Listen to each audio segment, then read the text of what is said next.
खबर आपको दें कि नैब ने DG anti corruption Punjab Suhail Zafar Chattha के खिलाफ नैब रेफरेंस बंद करने का फैसला कर दिया। तफसील जानते हैं, डॉन न्यूज़ के नुमाइंदे राना बिलाल हमारे साथ मौजूद है। राना बिलाल, मजीद क्या तफसीलात हैं रेफरेंस बंद करने के लिए, बताइएगा।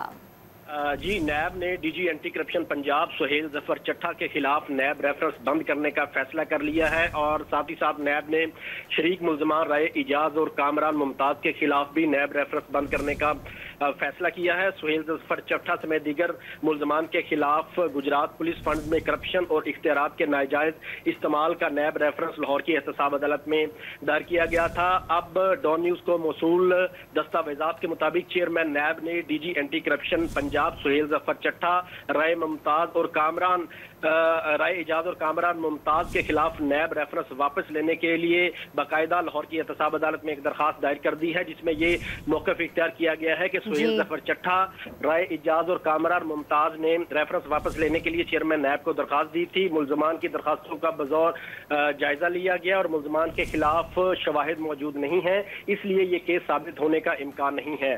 चेयरमैन नैब ने लाहौर की एहतसाब अदालत से ये इस्तदा की है कि एहतसाब अदालत रेफरेंस वापस लेने की नैब की दरखास्त को मंजूर कर ले और साथ ही साथ ये भी कहा गया है कि सुहेल जफर चट्टा समेत दीगर जो मुल्जमान हैं उन्हें इस करप्शन रेफरेंस से बरी कर दिया जाए। तफसील हमें अपडेट करे थे राना बिलाल, आपका बहुत शुक्रिया।